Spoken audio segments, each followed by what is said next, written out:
Bismillahirrahmanirrahim. Assalamualaikum warahmatullahi wabarakatuh. Alhamdulillah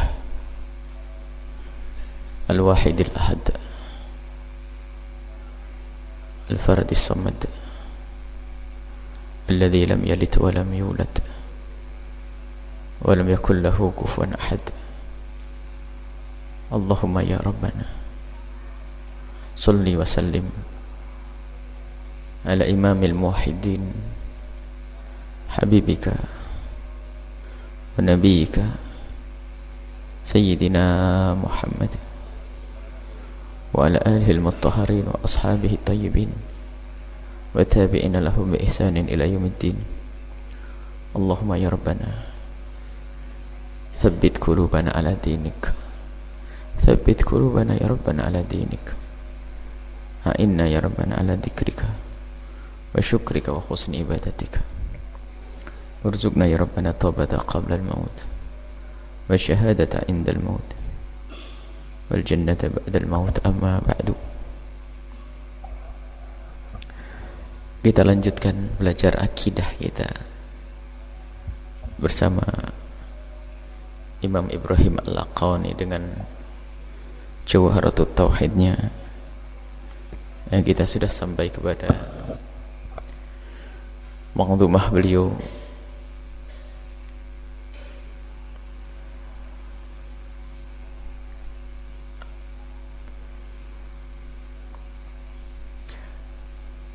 Hayyun alimun qadirun muridu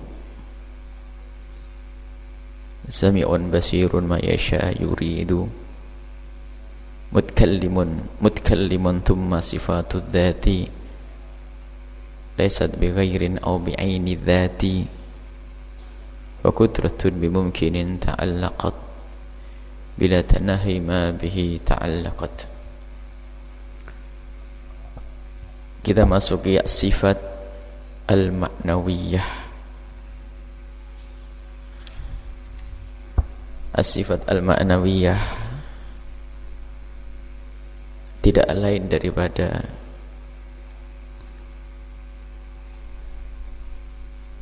natijah keyakinan kita bahwasanya Allah punya sifat ma'ani. Setelah kita meyakini Allah punya sifat qudrah, maka secara otomatis Allah adalah qadir yang maha kuasa. Maka hujjah untuk sifat qadiran atau sifat muridan mutakalliman tidak beda dengan hujjah sifat qudrah, iradat, ilmu, hayat dan seterusnya.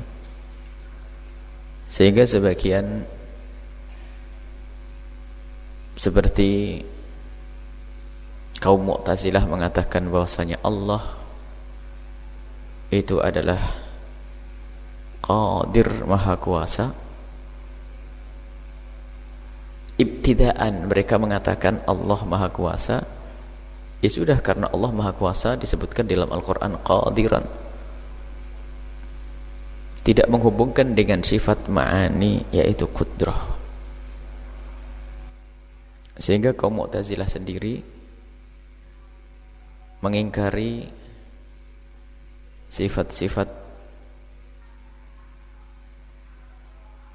ma'ani, al-qudrah dan seterusnya, karena mereka mengatakan jika harus menetapkan sifat qudrah yang dikatakan sebagai sifat qadimah azaliyah, nanti akan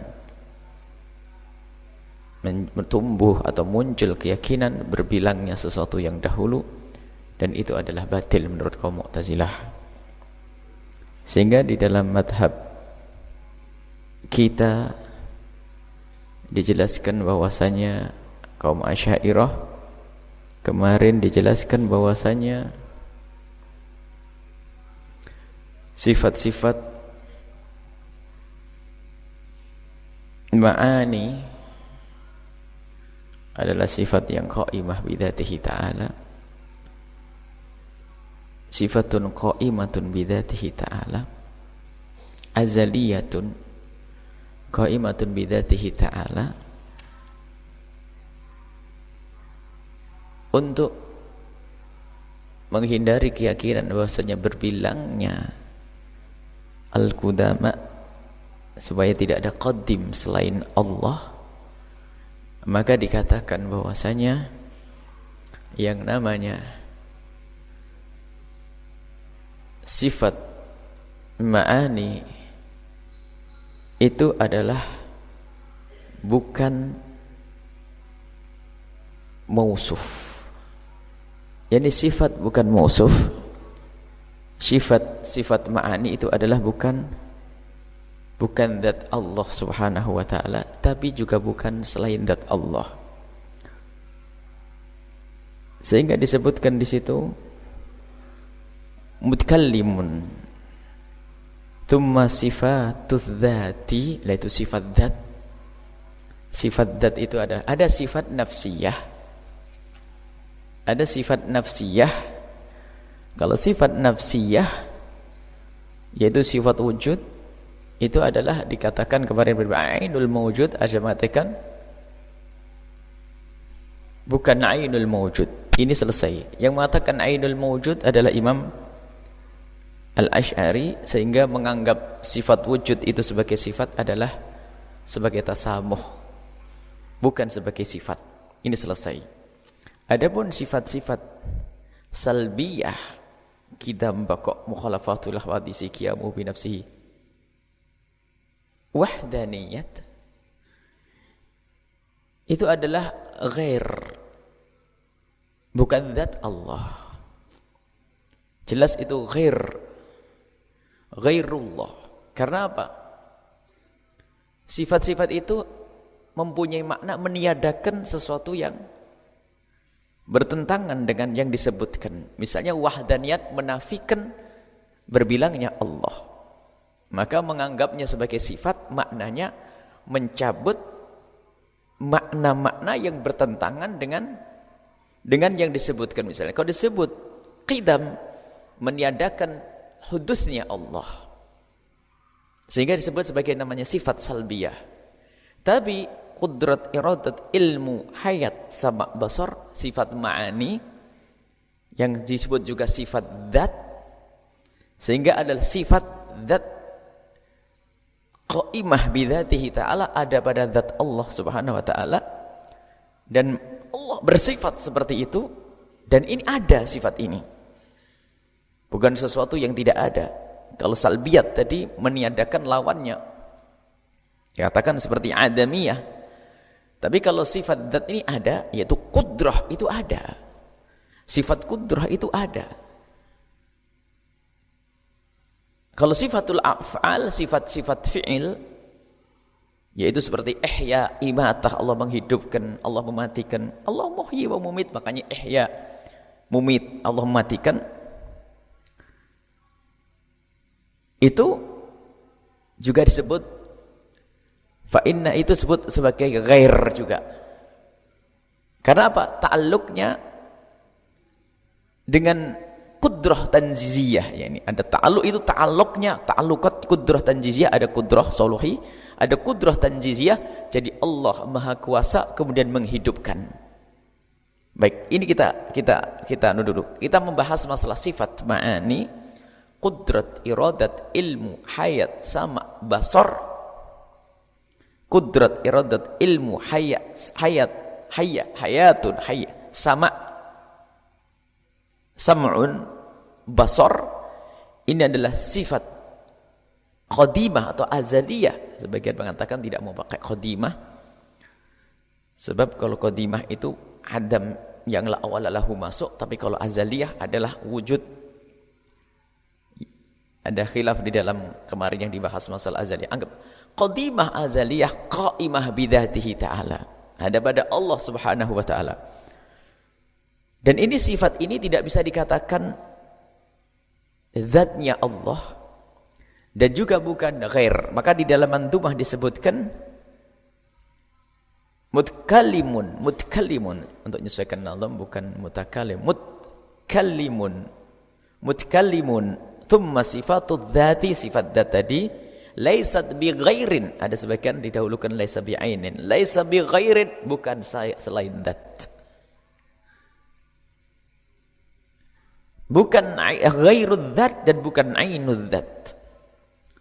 Jadi 5 sifat yang disebut sifat ma'ani itu bukanlah ia adalah ghairul zat dan juga bukan ainul zat, bukan selain zat Allah dan juga bukan selain zat Allah.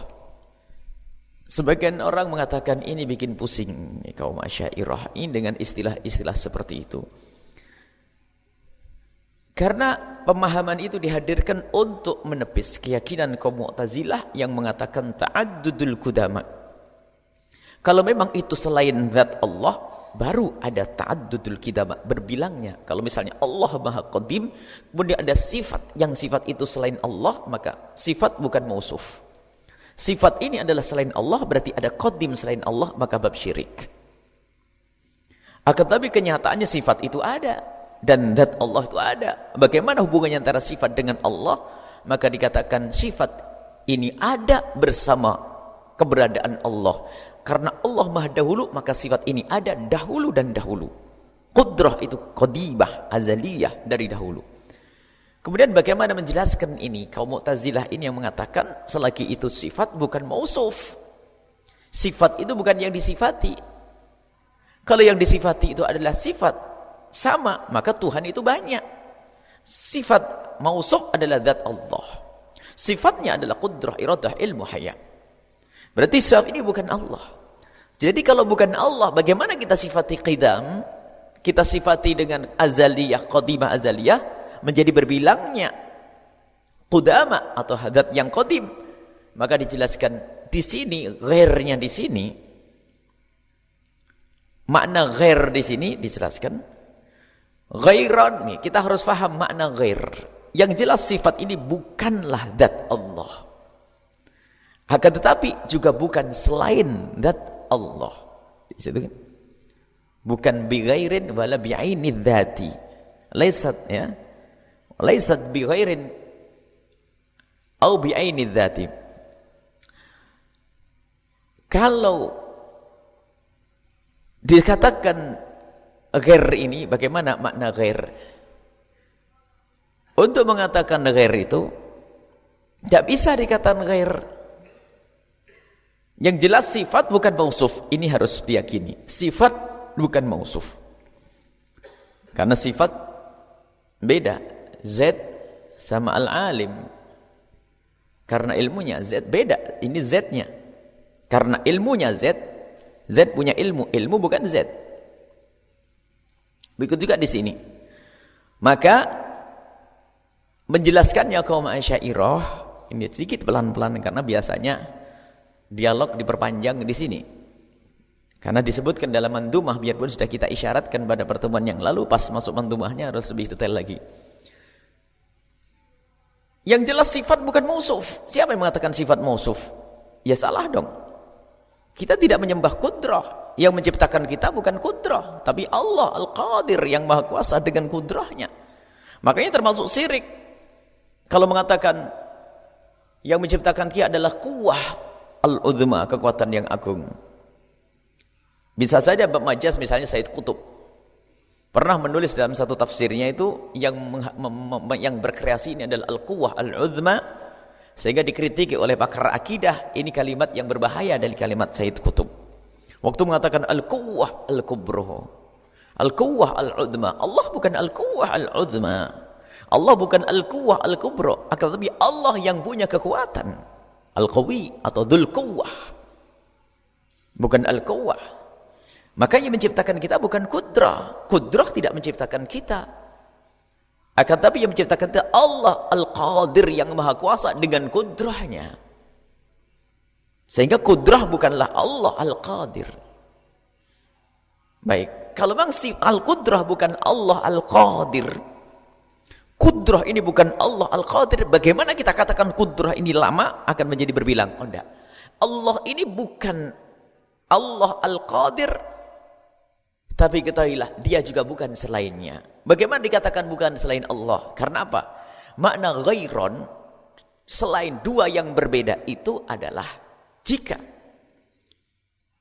bisa menerima jawazu mufaraqati ahadihimal akhara, jawazu mufaraqati ahadihima al akhara fi zamanin aw makanin aw adamin aw wujudin. Baru dikatakan sesuatu itu berbeda jika dua itu bisa dikatakan ghair, ini bukan ini, adalah apa? Jika bisa dipisah di dalam waktu, di dalam tempat, atau di dalam ada dan tidak ada. Yang satu ada, tidak ada, pasti beda.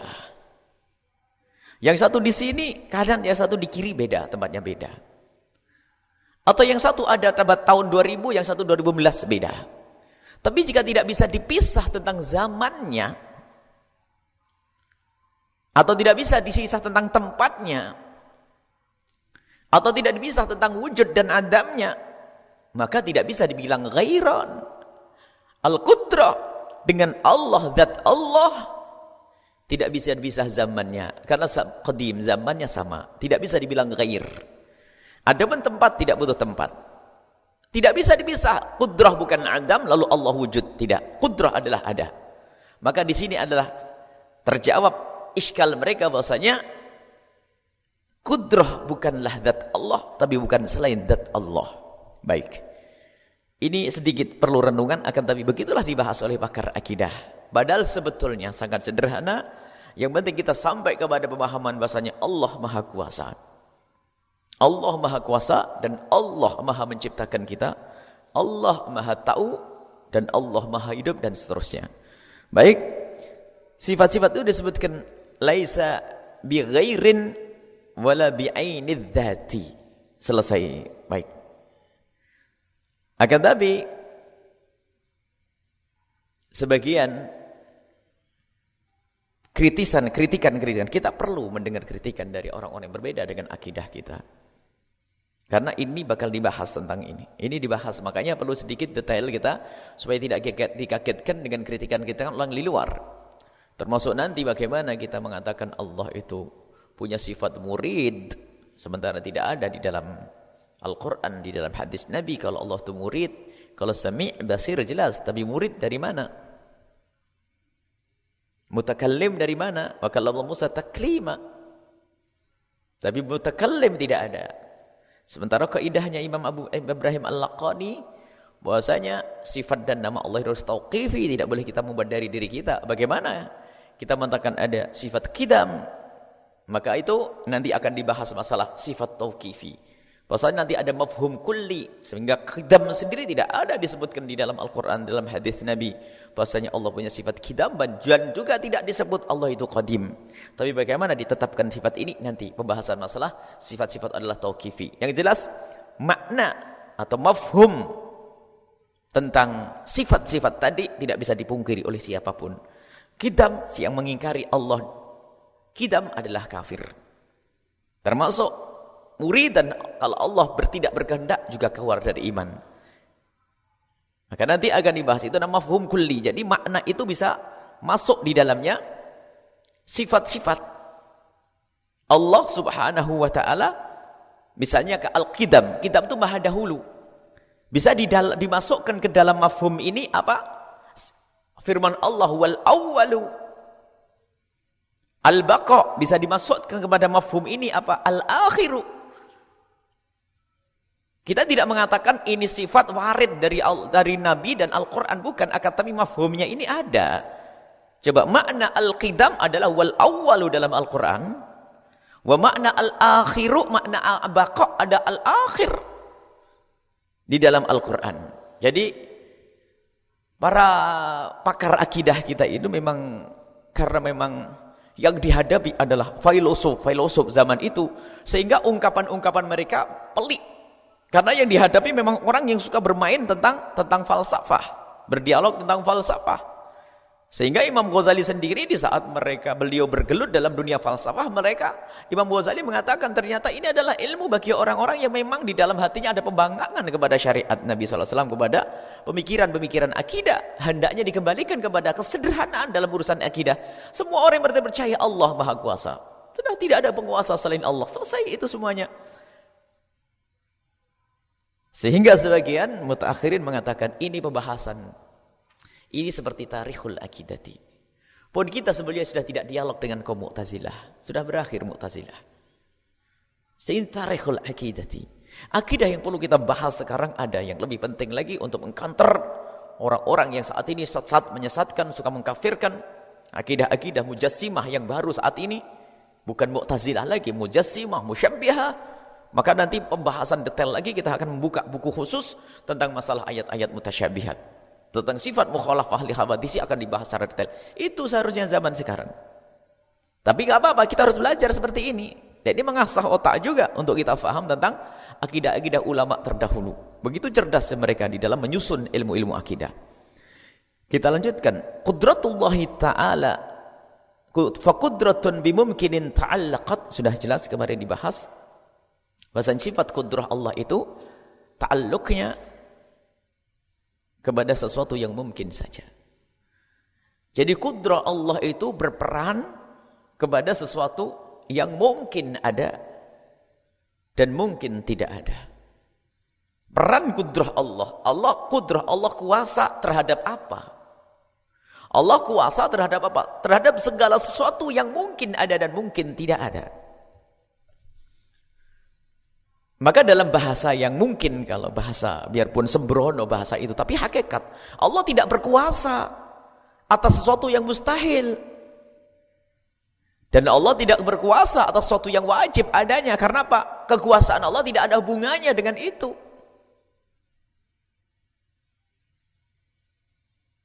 Jadi Allah berkuasa kepada hal-hal yang mungkin ada. Sebab kalau Allah berkuasa kepada sesuatu yang tidak mungkin ada, mustahil. Itu pertanyaan, itu adalah ungkapan yang tidak bisa difahami.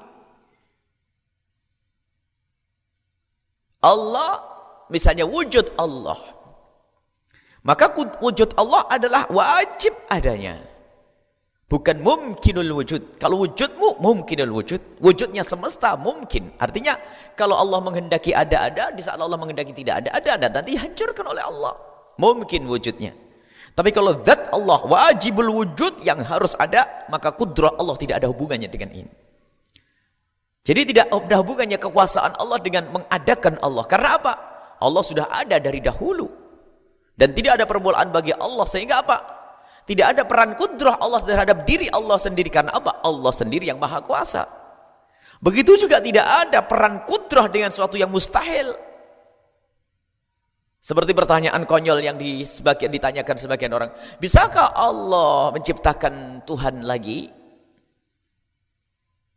Sementara adanya Tuhan selain Allah adalah mustahil. Mustahil itu faham atau tidak? Mustahil. Nggak mungkin ada. Di dalam hayalan pun nggak bisa diterima. Dalam akal nggak bisa diterima. Nggak mungkin ada dua Tuhan. Sebab kalau ada dua Tuhan, lihat. Hujjah wahdaniyah. Tentang kemahatunggalan Tuhan Allah itu sudah dijelas. Kalau Tuhan dua nggak ada wujudnya alam. Dan kalau Tuhan dua tidak akan berkuasa semuanya, karena bagaimana membagi kekuasaannya atau bagaimana fungsinya tentang kuasa Tuhan terhadap satu wujud. Apakah siapa yang mendahulu menciptakannya atau berbagi kerja? Tidak mungkin, sudah dibahas masalah wahdaniyat. Jadi Allah Subhanahu wa taala mempunyai sifat-sifat. Allah mempunyai sifat kudrah, hubungannya dengan sesuatu yang mustahil. Maka bertanya, apakah mungkin Allah menciptakan Tuhan? Itu adalah pertanyaan orang yang tidak faham. Pertanyaannya orang yang tidak faham dengan faham atau tidak? Karena mustahil adanya Tuhan selain Allah. Kalau mustahil akan adanya Tuhan selain Allah, ya nggak mungkin dong Allah menciptakan sesuatu yang mustahil. Sebab sudah ditiadakan dari awal tidak ada Tuhan berbilang. Selagi tidak ada Tuhan berbilang, nggak mungkin ada Tuhan hanya satu. Kalau Tuhan maha satu, mustahil Allah menciptakan. Karena kekuasaan Allah, kudrah Allah tidak ada hubungannya dengan sesuatu yang mustahil. Semua yang mustahil, termasuk mampukah Allah menghancurkan dirinya? Karena Allah maha kuasa. Menghancurkan diri. Mungkinkah Allah mematikan diri Allah sendiri? Mustahil. Ente pertanyaan salah. Karena apa? Qudrah Allah tidak ada hubungannya dengan sesuatu yang mustahil dan tidak ada hubungannya dengan sesuatu yang wajib. Hanya kepada sesuatu yang mungkin. Mengadakan dirimu dan mematikanmu, mengadakan dunia dan membinasakan dunia, dan seterusnya. Kemudian bila tanahi, enggak ada batas. Enggak ada batas ini diisyaratkan kepada sesuatu yang mungkin. Ada sesuatu mungkin. Mungkin itu mungkin ada dan mungkin ditiadakan. Keberadaan kita. Kita diadakan oleh Allah. Maka kudrah Allah ada hubungannya dengan kita. Saat menciptakan kita ta'alluq tanzizi. Kemudian setelah itu apa? Dibiarkan kita hidup. Qabdah. Kemudian kita sampai dimatikan lagi. Dan kemudian dibangkitkan lagi. Sampai nanti di surga yang Allah mengabadikan surga. Makanya nanti ta'alluq kudrah Allah dengan kehidupan kesenangan kita di surga. Makanya bila tanahi. Enggak ada batasnya nanti. Bila tanahi enggak ada batas. Yaitu kapan? Sampai di surga nanti yang dikatakan surga itu khalidina fiha. Maka ta'alluq Allah adalah ta'alluq kudrah Allah itu dengan sesuatu yang mungkin. Jadi semua biarpun surga neraka adalah mungkin. Mungkin itu maksudnya sesuatu yang boleh ada dan boleh tidak ada. Dari tiada diadakan oleh Allah. Artinya apa? Dia boleh ditiadakan oleh Allah. Surga bisa dihancurkan oleh Allah. Bisakah Allah menghancurkan surga? Oh bisa. Bisakah Allah menghancurkan neraka? Ya bisa. Makanya mungkin untuk dihancurkan. Adapun kenyataannya surga dan neraka tidak dihancurkan karena Allah sendiri yang menghendaki abadi. Maka abadinya surga dan neraka adalah karena diabadikan oleh Allah Subhanahu wa taala. Jangan seperti pemahaman sebagian orang yang mengatakan bahwasanya surga pun bakal berakhir dengan dialog akal bahwasanya selain Allah kullu shay'in halikun illa wajhah. Selain Allah semuanya bakal berakhir dan akan hancur. Semua selain Allah akan berakhir dan akan hancur. Surga itu juga selain Allah. Berarti surga juga berakhir, neraka juga berakhir. Ini salah. Surga memang punya sifat mungkin. Surga punya sifat hancur.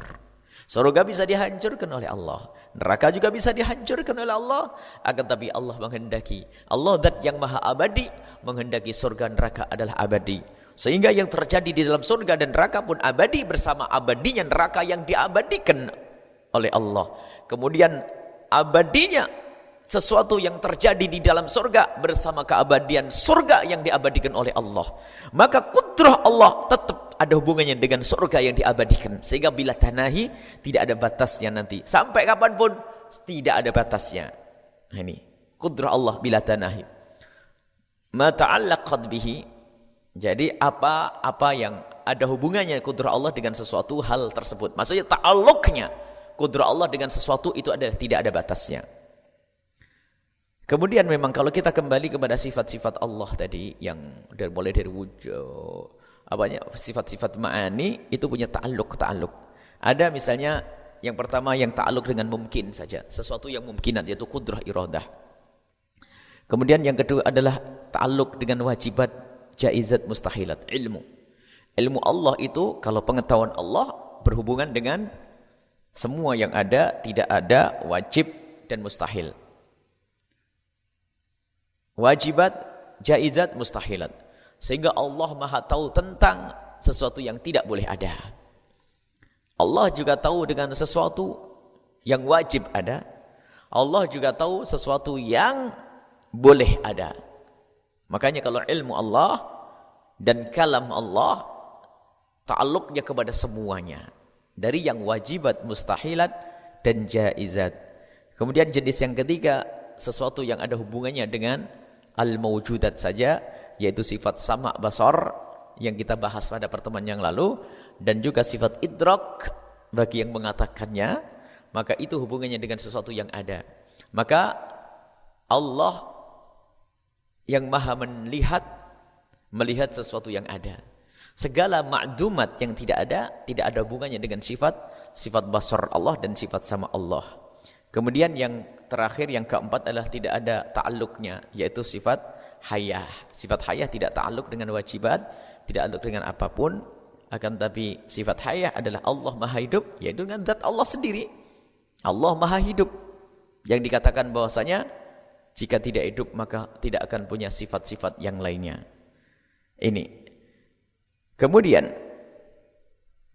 dari sifat-sifat ini tadi sudah disebutkan, ini sebetulnya setelah ini ada pembahasan lagi tentang perbedaan antara kita dengan sebagian.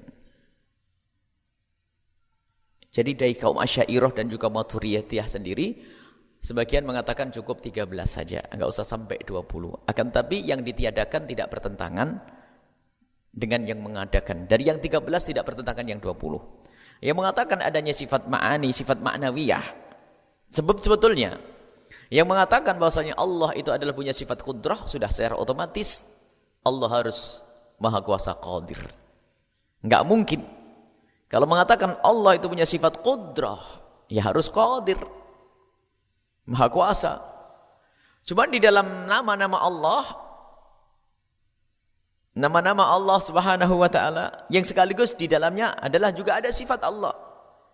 Ada Allah Qadir, ada Qadir, Sami', Basir.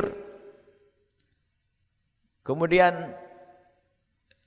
yang kita pelajari di pelajaran sore, masalah Asmaul Husna, terkandung di dalamnya juga sifat-sifat Allah. Sifat Allah, Allah Ar-Rahim, tentu ada rahmat. Ini selesai kita membahas masalah sifat Allah ini. Jadi sifat Allah tidak hanya terbatas kepada ini ya. Kemarin sudah dibahas pembukaan kitab ini adalah mim ba'di sifatillahi. Sebagian dari sifat Allah ini dibahas dalam sifat 20. Kenapa kok 20 yang dibahas oleh para ulama? Karena ini yang mengundang dialog perdebatan. Antara kaum Mu'tazilah, Jabriyah, Qadariyah, ini adalah di dalam pembahasan sifat 20 ini sangat banyak, termasuk mulai sifat kalam, kemudian wahdaniyah, salah dalam mengesahkan Tuhan Allah, macam-macam tentang kudrah. Ini adalah makanya dibahas sifat 20. Sebetulnya sifat Allah adalah segala bentuk kesempurnaan yang cocok bagi Allah, itu adalah sifat Allah. Termasuk rahmat Allah adalah sifat Allah. Lutuf, sifat Allah. Banyak sifat Allah, masih banyak. Sifat Allah masih banyak. Tapi ini yang mengundang dialog. Sehingga dibahas secara khusus. Supaya apa? Kalau masalah rahmat Allah, sudah semua merasakan kasih sayang Allah Subhanahu wa ta'ala. Allah maha kasih. Anak kecil tiba-tiba diberi oleh Allah seorang ibu yang begitu telaten untuk merawatnya. Begitu tabah untuk merawatnya. Kasih rahmat Allah. Serigala yang katanya jahat pun ternyata di saat menjadi betina dia melahirkan anaknya pun dia menyusui anaknya, serigala, padahal yang bisa makan binatang yang lain. Dan seterusnya Allah berikan rahmat. Termasuk nama-nama Allah yang lainnya terkandung di dalamnya adalah sifat-sifat Allah Subhanahu wa taala.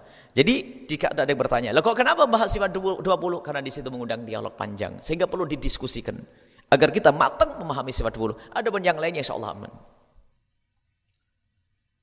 Allah sifat pemaaf. Allah punya sifat memberi maaf. Allah punya sifat yang lainnya, lihat. Selesai kita. Allah maghfir, Allah Maha Pengampun. Allah serunya, "Istaghfir rabbakum innahu kana ghaffara." Ghaffar, Allah Maha Pengampun. Berita punya sifat mengampuni hamba-hambanya. Sudah tidak banyak tanya, kita butuh pengampunan, tidak diskusikan bagaimana kalau Allah tidak mengampuni. Tidak ada manusia saja yang baik adalah memaafkan. Selesai, mudah difahamkan. Lalu kudrah dibahas, kuasa Allah kepada ini. Bagaimana kalau Allah berbilang, kan? Kalau kudrah Allah berbilang, didiskusikan terhubungannya kudrah dengan sifat Allah, didiskusikan oleh para ulama. Inilah cara-cara para ulama dahulu membahas tentang sifat-sifat Allah. Setelah ini tidak banyak pembahasan. Apalagi sudah masuk. Kalau masalah sifat-sifat mustahil Allah sekaligus sudah dibahas tadi. Mustahil Allah tidak. Kalau sifat mustahil Allah biasanya kita wajibat. Kalau sudah wajibat, mustahilat. Setelah mustahilat, jaizat. Kemudian nanti kepada sifat-sifat Nabi. Sifat Nabi adalah 4. Sebetulnya tidak banyak 4. Sifat Nabi juga lebih dari 4 yang harus dimiliki. Akan tapi sifat 4 itu juga mengundang dialog sehingga perlu dijelaskan. Kemudian sifat jaiz bagi Nabi. Setelah itu adalah masalah as-sam'iyat. Itu adalah sederhana. Kita tinggal menghafal hujjah-hujjah dari Al-Quran dan hadis Nabi SAW. Dengan itu kita akan sempurna memahami akidah-akidah yang diajarkan oleh para ulama-ulama kita. Inilah yang bisa dihadirkan pada kesempatan ini. Semoga Allah Subhanahu wa taala memberikan kepada kita keyakinan yang kuat. Keyakinan yang kuat, keyakinan yang kuat. Dan mohon di saat kita sudah berurusan dengan orang yang ini adalah diskusinya para tulabul ilm karena kitab panduan ada. Tapi di saat kita harus bicarakan masalah akidah. Akidah tidak perlu kita membahas seperti ini. Misalnya kita menerangkan tentang Allah, asyhadu an la ilaha illallah. Cukup keterangkan kita harus tidak ada Tuhan selain Allah. Tuhan bukanlah manusia. Selesai seperti itu. Enggak usah pembahasan yang detail. Enggak usah pembahasan yang belik-belik kata Imam Ghazali. Imam Ghazali sendiri yang pernah menjelaskan dengan pelik, ternyata beliau melarang untuk menjelaskan kepada orang awam dengan pembahasan yang pelik. Dan bagi yang tidak faham hal-hal yang demikian ini, sudahlah sampai di situ saja. Yang penting keyakinan adalah benar Allah ada. Dan Allah Maha Tunggal, Allah Maha Kuasa, Allah mendengar apa yang kita omongkan, Allah mengetahui apa yang kita lakukan, selesai, apa lagi? Allah yang menghidupkan kita. Globalnya seperti itu. Kita kembali, Allah Maha Ada. Allah Maha Ada. Dan Allah ada dari dahulu sudah, jangan tanya kapan permulaannya. Dan Allah abadi. Dan Allah berbeda dengan makhluk. Sudah apa yang terlintas di benak kita, kemuliaan atau kejelekan, Allah tidak seperti itu. Tidak ada yang terlintas di otak kita. Selesai. Allah Maha Kuasa, Allah Maha Berkehendak, Allah Maha Hidup, Allah Maha Mendengar, Allah berbicara. Kalau tidak berbicara itu bisu. Bisu adalah tidak sesuai. Itu sederhana difahamkan kepada orang awam, selesai dengan sifat 20. Makanya cukup mengawal Allah wujud kita kok mukhalafatul. Ini difahami saja makna global sudah selesai. Dan orang awam lebih mudah. Hanya karena kita ada panduan buku misalnya. Kitab Jawhar Tauhid harus dibahas seperti itu. Innal wujud ini. Bingung itu apa itu semuanya. Dan juga kalimat ini muncul dari orang-orang yang anti Asy'ariyah. Kaum Asy'ariyah yang anti kaum Asy'ariyah. Kaum Asy'ariyah mempersulit. Oh bukan. Pembahasan itu dulu untuk orang-orang seperti kaum Mu'tazilah dan sebagainya. Adapun zaman sekarang, maka sebagian guru kita mengatakan ya waladi, termasuk dari guru dari Mauritania, itu tarikhul akidah ya waladi. Kau baca saja, selesai. Tarikh itu sejarah. Sekarang kau enggak perlu dialog seperti itu kepada yang lain. Orang enggak butuh dengan dialog itu karena apa? Yang sudah tercemar pemikirannya itu loh yang akan punya masalah, tercemar dengan dialog falsafah. Sementara enggak ada orang ngerti falsafah misalnya. Enggak perlu dikenalkan dunia-dunia seperti itu. Nanti tambah jauh. Tambah hilang semuanya. Baik. Ini saja insya Allah, dan ke depan kita akan membahas tentang apa kelanjutannya. Kelanjutannya adalah tentang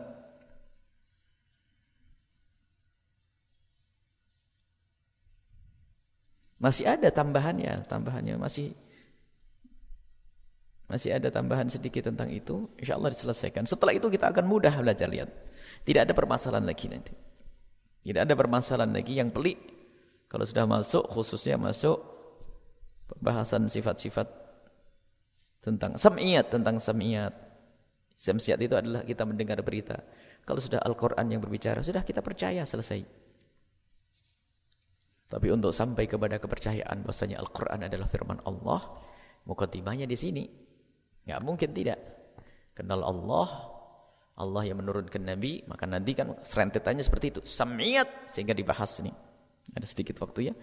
Sam'iyat tidak akan ada gunanya kita ngomong masalah sam'iyat, kecuali ada keyakinan tentang Nabi.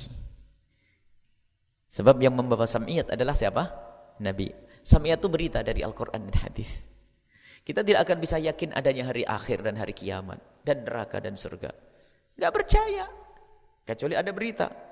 Lalu kita tidak akan bisa mempercayai berita kecuali dibawa oleh pembawa berita yang benar. Lah siapa itu? Nabi. Dan Nabi disifati. Lalu kita tidak akan percaya kepada Nabi kecuali kita percayai nanti adanya Tuhan Allah. Lah ini ada rentetan. Maka dibangun yang pertama. Setelah percaya adanya Allah, Allah menurunkan Nabi, Allah mengutus Nabi, Nabi nanti lihat membawa berita dari Allah, baru kita percaya, maka muncullah sam'iyat. Sempurnalah akidah. Makanya kalau kita dialog sama orang kafir misalnya, bagaimana membuktikan tentang surga dan neraka? Saya ingin. Atau orang cerita tentang Isra Mi'rajnya Nabi SAW. Siapa inti? Saya orang Nasrani. Saya orang mulhid, orang ateis. Saya ingin bicara tentang masalah keilmiahan tentang Isra Mi'raj. Oh, enggak bisa ngomong sama ente. Ini namanya mendiskusikan tentang cabang pemahaman, sementara pokoknya belum. Lalu diskusi apa? Kita diskusi tentang wujud Allah dulu. Percaya ada adanya Tuhan. Nah, itu dulu. Kita tidak boleh terjebak mendiskusikan sesuatu yang sifatnya cabang. Makanya yang bertanya tentang misalnya tentang bagaimana ini tentang poligami, kemudian waris tidak adil. Ini kan biasanya ini kan kritikan dari barat sana, dari negeri dari orang-orang kafir. Islam itu tentang waris tidak benar, tolak. Tidak adil, hanya dimiliki oleh kaum pria, ada poligami, ada macam-macam. Kita tanya, kamu muslim atau bukan? Oh, bukan muslim. Kalau bukan muslim, sekarang bahasanya jangan ngomong poligami dulu. Harus dipuaskan tentang keislaman dulu. Jangan bahas masalah tentang perceraian. Jangan bahas masalah tentang waris dulu, enggak, jangan. Tapi kita bahas tentang pokok dulu. Yaitu tentang ketuhanan dulu. Setelah memahami ketuhanan, percaya adalah Tuhan mengurus utusan. Kalau kita mendiskusikan tentang misalnya masalah waris dengan orang kafir, itu adalah debat yang tidak ada ujungnya. Karena apa? Dia tidak percaya dengan Quran. Ya nggak mungkin, nggak bisa difahamkan dia. Maka tidak perlu berdiskusi dengan mereka. Oh, kamu tidak percaya dengan Al-Quran. Kalaupun saya ngomong Al-Quran, kamu tidak percaya. Termasuk yang buku pedomannya berbeda. Kelompok akidah yang tidak percaya dengan hadis-hadis yang ada di kitab Sahih Bukhari, seperti kaum Syiah misalnya. Ya nggak bisa ketemu ujungnya, wong pedomannya beda. Sekarang kamu percaya enggak Quran ini dan riwayat ini dari Allah? Selesai. Maka berdiskusikan yang pertama, Allah. Wujudnya Allah, ada Nabi. Sehingga tuduhan-tuduhan orang kafir, orang barat kepada Islam tentang hal-hal yang selama ini diperselisihkan, itu ya unik kalau kita mendebat mereka. Karena apa? Permasalahannya engkau tidak percaya dengan Al-Quran ini loh. Nah, kalau tidak percaya dengan Al-Quran, ya apa gunanya? Biarpun saya mendatangkan 10 riwayat, 10 hadis, enggak percaya karena engkau tidak percaya dengan Al-Quran. Sementara itu berita dari Al-Quran tentang surga, neraka, berita Al-Quran. Sehingga bagaimana untuk percaya Al-Quran? Maka perlu dibahas tentang ketuhanan. Makanya dalam diskusi kepada orang harus dilihat, ente siapa? Orang beriman? Ya, saya muslim. Kalau sudah saya muslim, loh kok meragukan tentang, misalnya ini ada orang akhir zaman meragukan tentang waris dan sebagainya. Ente muslim? Ya, saya muslim. Muslim apa ente? Kok bingung masalah urusan waris? Ya muslim benar, aku bersyahadat benar. Ente percaya kepada Allah? Percaya. Yakin? Yakin. Coba. Percaya Nabi Muhammad Nabi? Percaya. Yakin? Yakin. Nabi membawa Al-Quran? Ya, percaya. Nabi yakin? Yakin. Baik. Yakin yang dibawa Nabi Muhammad? Yakin. Sekarang bagaimana bahwa lidzakari mithlul hadzil unthayain? Ayo ngomong apa dia? Oh, lah ente sudah tidak yakin, ente sudah dikasih tahu kok ente bilang nih. Jadi gini permasalahan kita itu kadang-kadang kita buru-buru mendiskusikan cabangnya, kita tidak diambil pokoknya dulu. Makanya orang liberal itu suruh kembali itu. Sekarang ente percaya tidak kepada Allah Tuhan? Allah mendatangkan Nabi untuk kemaslahatan umat. Undang-undang yang dibawa oleh Rasulullah benar, yaitu Al-Quran dan hadis Nabi. Difahami para percaya enggak dengan ini semuanya? Percaya. Kalau percaya, kenapa ente sekarang meragukan semuanya? Jadi sebetulnya mereka itu ragu tentang Tuhan itu. Sehingga sampai mengatakan Tuhan itu menurunkan Al-Quran itu untuk kemaslahatan umat, ya sesuai dengan penafsiran umat lah Al-Quran, bukan. Jadi Allah itu kan menurunkan Al-Quran untuk manusia. Berarti ya tentunya dengan bahasa manusia, yang faham ya manusia lah seenaknya sendiri itu. Tidak perlu patuh dengan petuah-petuah para ulama dengan pemahaman Nabi, gak ada perlunya. Ini bermasalah.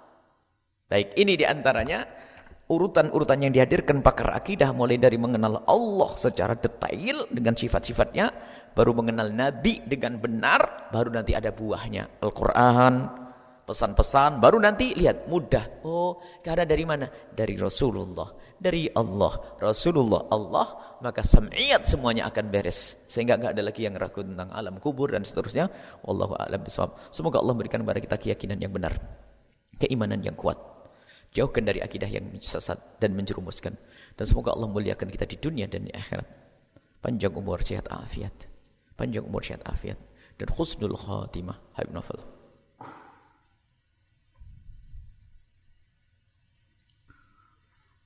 Fatihah. Bismillahirrahmanirrahim. Alhamdulillahirrahmanirrahim. Maliki yaumiddin. Nasta'in. Ihdinas siratal mustaqim. Shiratal ladzina an'amta 'alaihim ghairil maghdubi 'alaihim waladdallin. Amin ya rabbal alamin. Assalamualaikum warahmatullahi wabarakatuh.